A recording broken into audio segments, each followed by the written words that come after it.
all the ice and snow that we've had this year has kind of been rough on the door because we're pulling on it a lot to get it open, and around the edge that can tend to be a whole bunch of ice.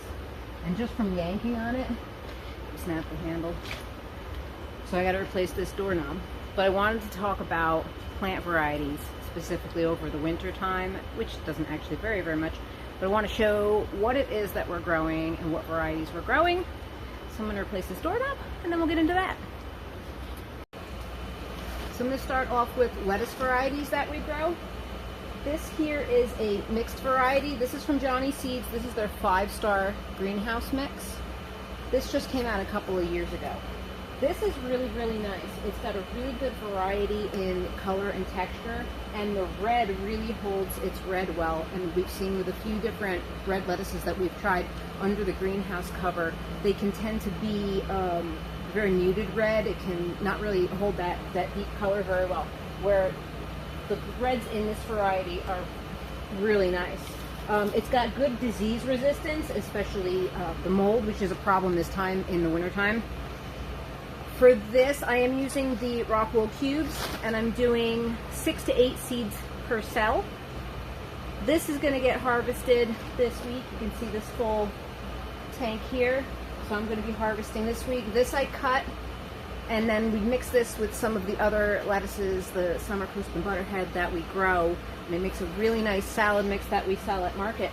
You can see it at the different stages. This is a younger one. This is probably, I'm going to say, 2 to 3 weeks from harvest on this tank, where this tank I'm going to be harvesting this week. It holds up well all year round. We do this all year, so summertime it's really good, wintertime it's really good.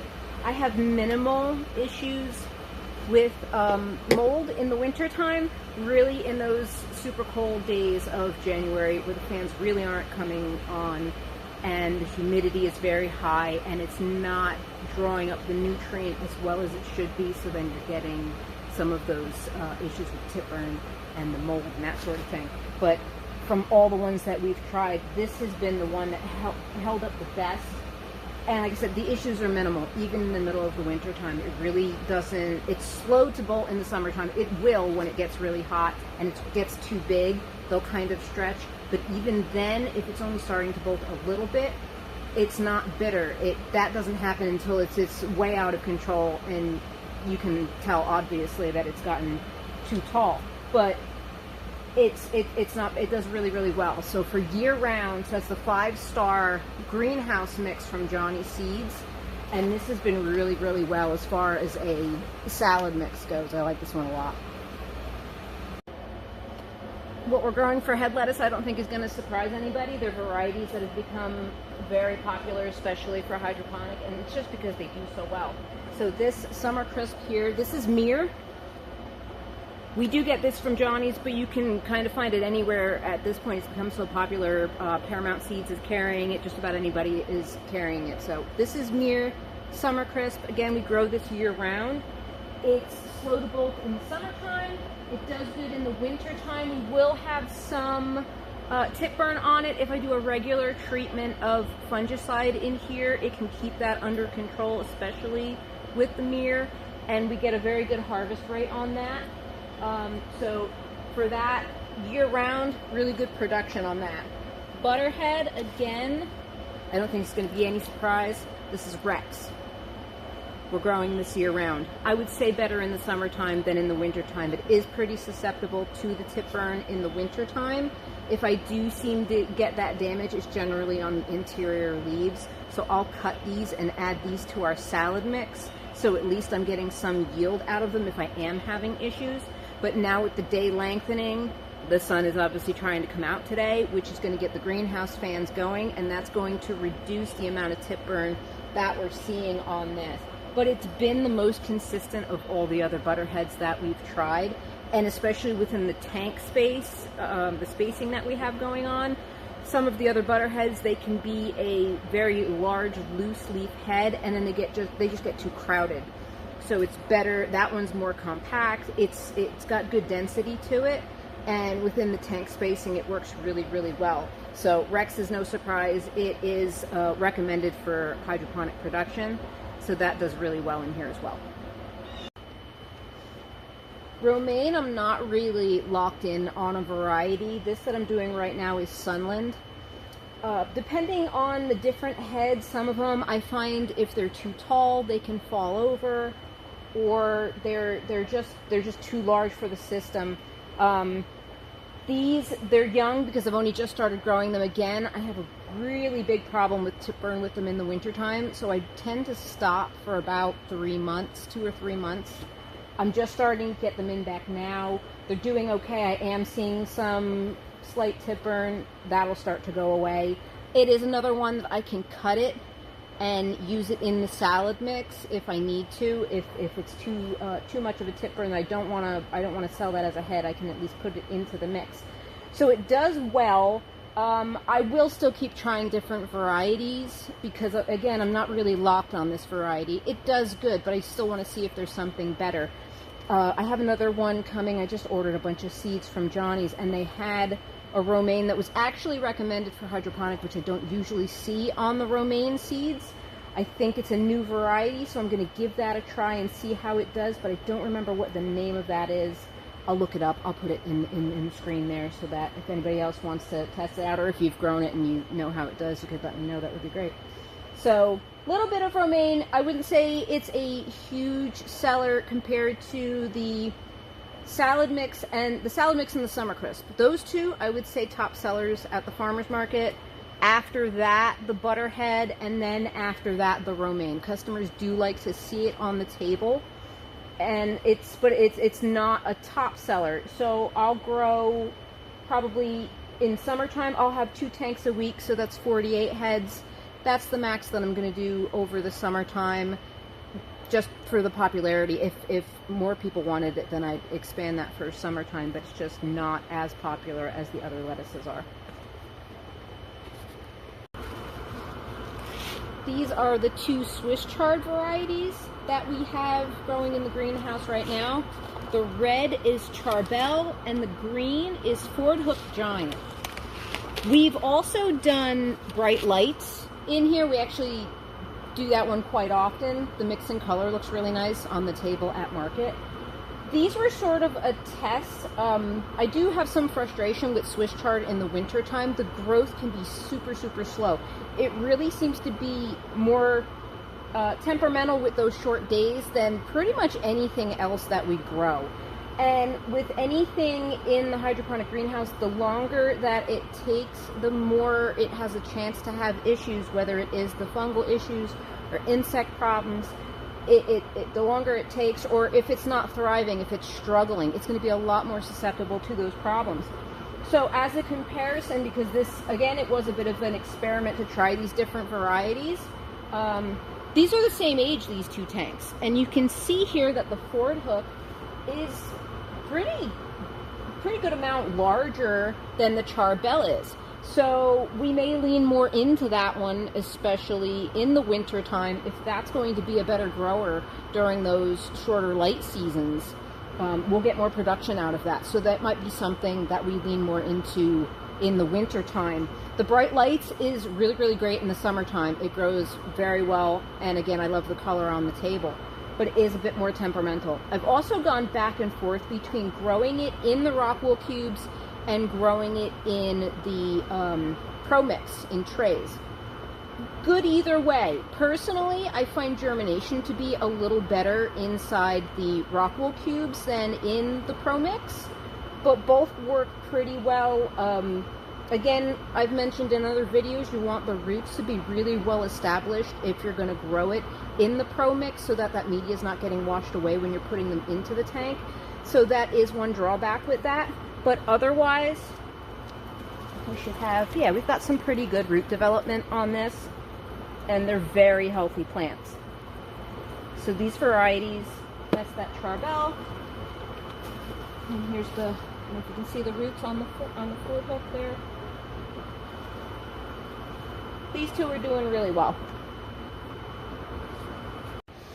Another thing that we just started growing probably last year in the tanks is green onion or bunching onions.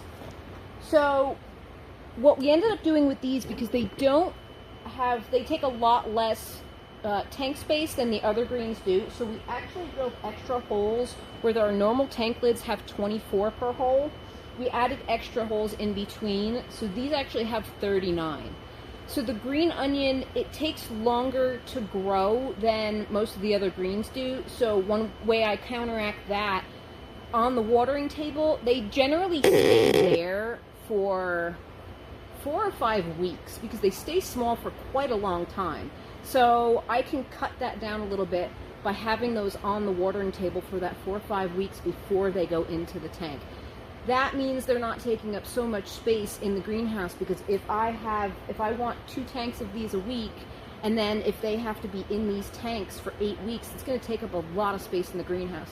Or if I can keep them on that watering table for 4 to 5 weeks, then transfer them over, they're only in these tanks then for about 4 weeks, maybe 5, especially this time of the year. So that's taking up a lot less space in here.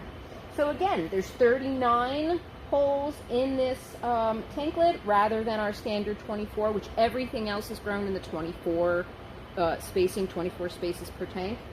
And this way we're getting as much yield as possible, and it's making each one of these tanks really profitable. So the green onion's been great. It's popular at market. People love having the fresh onions year round that we have. You can see there is a little bit of yellowing on the tips, and that's simple enough to trim off when we harvest, and they make really nice bunches by the time they're done. Bok choy is another green that we have year round. You can see the 2 different ages here.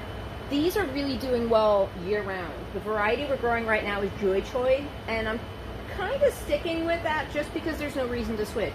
Grows really well. We get really nice large heads, and it does good year round. This is one that we're really happy with, even in dead of winter when those days are short, and we do have the grow house lights on, of course. But even during those short days, they still grow really well, and we get decent size heads out of those. Now, the only thing different with the bok choy and also the Swiss chard, these tanks are larger. Our regular tanks are framed with 2x6s. These are framed with 2x8s. So this is making a slightly deeper tank because those larger greens, the bok choy and the Swiss chard specifically, they need more nutrient than those smaller tanks provide. It's not so much of a problem in the winter time, but it's in the summertime. If we were to have those greens in those shorter tanks, they're going to dry out before they're ready for harvest. And I don't want to have to go around refilling tanks. If I forget, I don't want them to get ruined, so I want to make sure that the tank has enough nutrient. Even with that, there is just a few occasions, probably in mid-July, where I may have to take a look at these tanks and give it a little more nutrient before they're harvested the following week. For the most part, I don't have to do that. But it does need more water and more nutrient than the smaller greens do. So those deeper tanks are necessary for those large greens like the bok choy and the Swiss chard. This here is kohlrabi, and I wish I had larger ones to show, but I just harvested my bigger ones. These I am seeding, as you can see, 3 per cell. And they do take a little longer than a lot of the other greens, so I don't dedicate too much space to it. But aside from that, they do pretty well. They probably would do better in a deeper tank, but I don't really have any bigger ones available to put these in. They're all filled up with the bok choy and Swiss chard.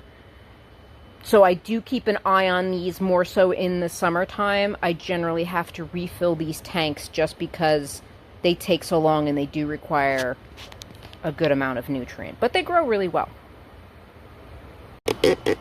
Tatsoi is another green, an Asian green, that has become more popular at market. When we first introduced it, a lot of people didn't know what tatsoi was. But as we've introduced it, it's become more popular. We're doing probably 124 tank each week of that. It's not, again, I like it, but it's not hugely popular. But it's nice to have another additional thing on the table, especially this time of year. This I'm seeding 2 seeds per cell. Most everything else is single. Bok choy, well, okay, not everything. Bok choy is single. The head lettuce, the butterhead, the mere, that's 1 seed per cell. The salad mix, like I mentioned, that's about 6 or 8 seeds per cell. Tatsoi is 2. The green onion, I'm doing 6 seeds per cell. Swiss chard, I'm doing 3. So I lied. It varied a little more than I thought it did. So depending on what it is, I can adjust. I want to make sure that those tanks are full. I want to make sure that I'm getting as much yield as possible out of each one of them. Where the head lettuce, one is perfectly fine. They're going to fill out, and they're going to fill that entire tank. But for some of the other stuff, it will require a little bit more. So tatsoi, really, really nice. I don't remember the variety name. I think it's koji. We've tried a couple other ones. They all pretty much do well in the tanks. One more thing to check out. So this is watercress, which for hydroponic you would kind of think no-brainer. Actually, this is upland cress. And the reason I'm doing the upland instead of true watercress tends to be a lot more stemmy and less leafy, where this upland you can see has a lot more leaf and less stem. It's also a bit more organized. When that watercress, because of all those long stems, the tanks end up being a big tangled mess, where this can be more uniform bunches that are easier for us to take out and harvest. A good, pretty popular green. People like it to add in the salads. It's nice to have an extra variety in winter, but we do grow it year-round. It produces, I would say, just as well in the wintertime as it does in the summertime. So watercress, kind of a no-brainer for a hydroponic system, I think.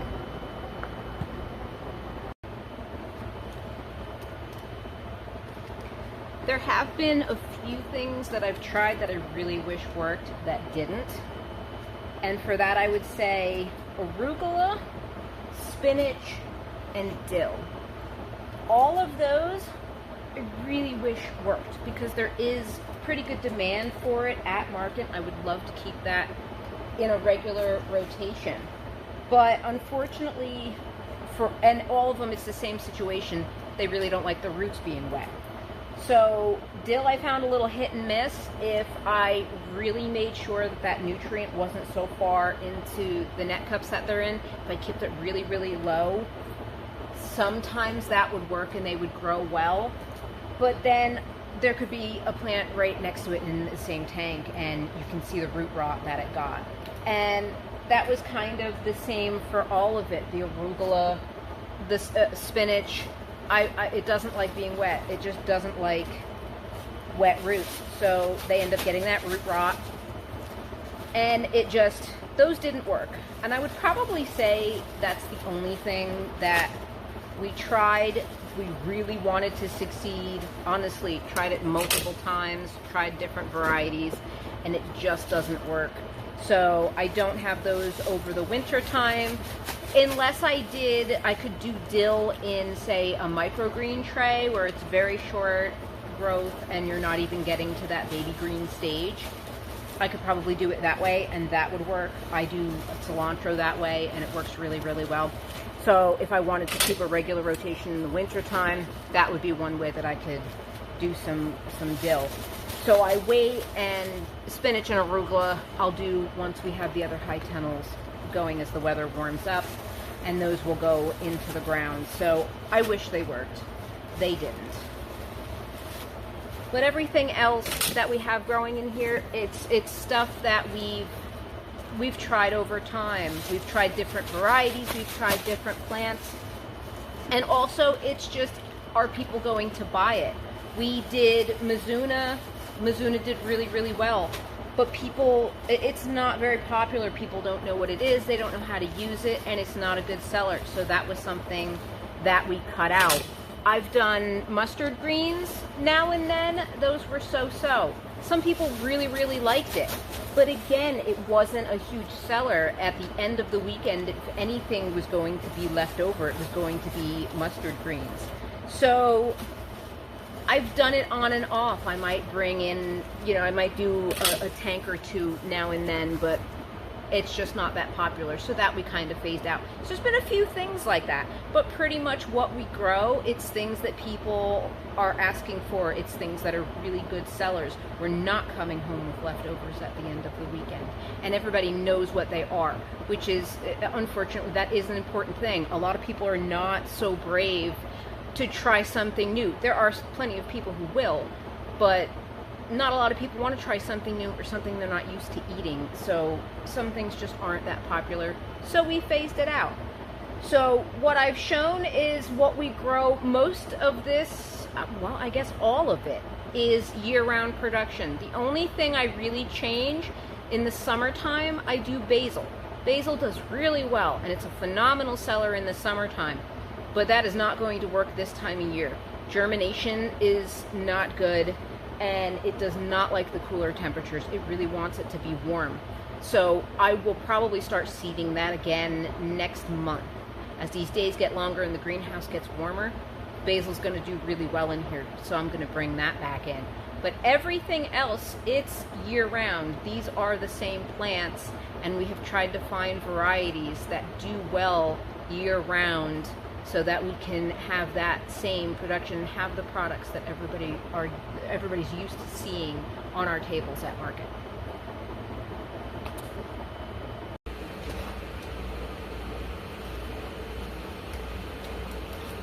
So that's pretty much it. That covers everything that we have going on in this greenhouse. We are starting to get into tomato season.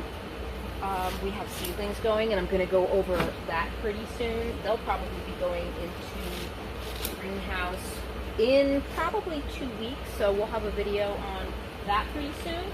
I've got to get this salad mix cut because the sun has decided to come out. I'm going to get this cut before it starts to wilt. If you have any questions, let me know. If there's any varieties that you have grown that you found that work really well, let me know. I am always interested in trying something new and trying different varieties. So let me know what you're growing and what's doing well for you. And we'll see you in the next video. Thanks for watching.